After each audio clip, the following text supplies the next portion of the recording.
It's a cultural difference, or I would say a cultural misunderstanding, because in Indian culture, Acharya is a professor.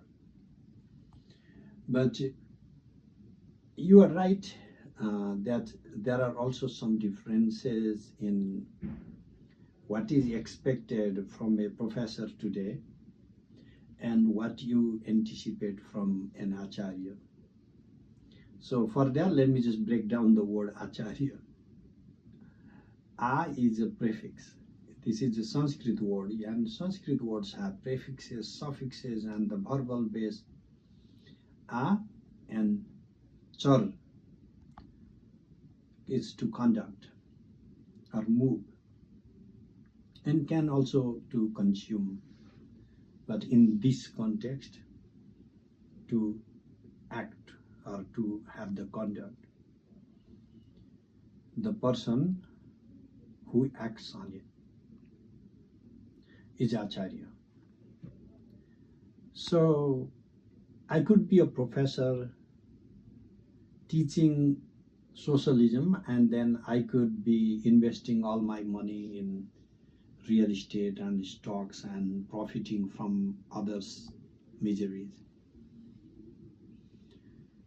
You do not need to believe in everything you teach as a professor. But what is the very concept of Acharya is the person who lives in the code of his teachings, or strives for living in that. Acharati means who acts accordingly, who lives his life accordingly. So yes, in my own case, I come to campus and I'm sitting in this chair, and I will have some students coming to me anytime. Someone will start knocking the door and they will ask for homework and assignments and grades, and I don't ask the students if they believe in anything I taught. I don't ask them if they bring to life what I'm teaching them. All I'm expected is to tell them what is the assignment and how I'm grading. So the life of a professor is more mechanical, I would say, and not deeply interpersonal.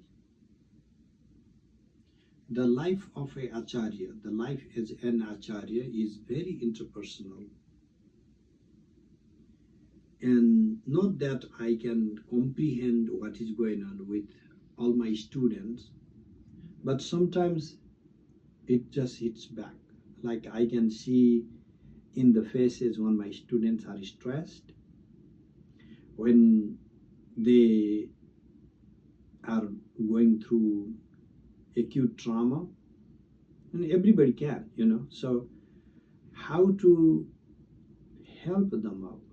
Because if I'm just a professor, I'm just doing my profession, it's just a job, I'm not required to relate to them at a personal basis. I don't need to know their life histories. I don't need to make concessions for them based on their personal life journey, whatever is happening,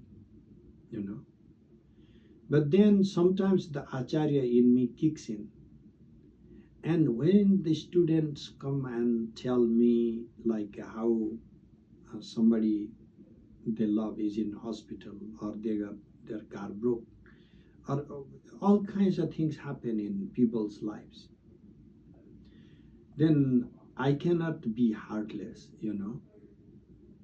So an Acharya is a balance between the mind and the heart. I can be a professor completely setting my heart aside. I don't need to even think about what is going on. Most professors, particularly in big science classes, students are missing assignments, they are having their life, all kinds of things, trauma, sickness, but never compensating, like, okay, if today is your test day, today you missed that, I'm sorry, I have to fail you, just that, nobody cares. If I find the story convincing, I have allowed students to retake the tests even after they miss it. And we are not required to make all these concessions as a professor. Professor is measured objectively. The life of a professor is measured objectively. But I can't be an Acharya just giving you some rule books for the codes of conduct. You have to also learn from mimicking. We forget mimicking. In our university classes, there is no mimicking. My students don't mimic me in learning. But think how much you were mimicking when you were learning. All your social skills, all your language. You are mimicking your mom, you are mimicking your dad, you are mimicking your siblings. That's how you learn this whole thing. And today we think that learning should be completely separated from this mimicking. In the context of Acharya, the students mimic. In the context of a professor, there is no mimicking, acting like it. Because a teacher, a professor, does not need to be a role model. He doesn't lead anybody anywhere. As an Acharya, he has an obligation, a social obligation, to lead the community to some direction. So in some regards, we could say that these concepts are different.